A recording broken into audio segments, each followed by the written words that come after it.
Sajjad Gani Lone recently made history by becoming the first prominent Kashmiri separatist leader to enter India's political process and fight for a seat to its national parliament. Lone belongs to an established Kashmiri political family. His father, Abdul Ghani Lone, favored an independent Kashmir and dialogue with the Indian government to resolve the issue. He paid with his life for his moderate stance on Kashmir. In 2002, unidentified gunmen assassinated him just a day before India's then Prime Minister was to visit the Kashmir Valley. More than 7 years later, Sajjad Lone seems to be towing the same moderate line as his father. His controversial change of mind comes just 4 months after he boycotted Kashmir's own state elections. In an interview given to us at the time, Lone shared with us the reason for his non-participation and his thoughts on the future of the separatist movement in Kashmir. Why didn't you fight? Well, there are different reasons for not fighting, because there's the Indian constitution. You have to fight under the Indian constitution, and even if you fight and win, your aspirations or what you believe are the people's aspirations, this assembly doesn't have the powers to fulfill those aspirations. How do you explain this large voter turnout right after the August uprising? There's a message in it for the government of India, and there is a message in it for us also. For the government of India, the message is that we want resolution. That's what June would say. And that we have aspirations, not grievances. And by aspirations, I mean that your system, the system of India, as it exists today, cannot address what we want. We need to go beyond the system, beyond the political system.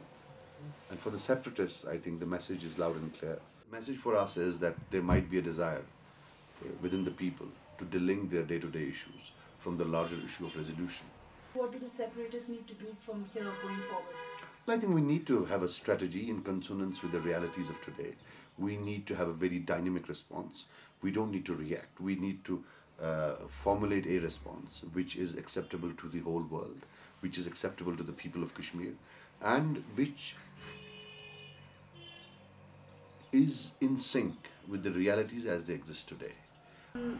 There's been a lot of concern in the last few months, especially after the Mumbai attacks in the West, about the linkages between the Kashmir issue and the greater so-called war on terror.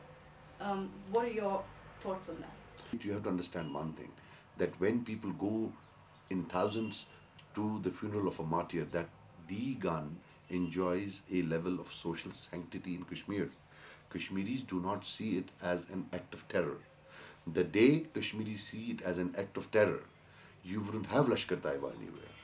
If anybody is powering the Lashkar-Taiba, apart from the militants of Lashkar-Taiba, it is also the pockets of social sanctity that you create when you do not resolve issues. What's the future of non-violent struggle in Kashmir? Well, a lot depends on us, how we run it, and a lot depends on the Indian state. The biggest facilitator of a violent movement can be Indian state.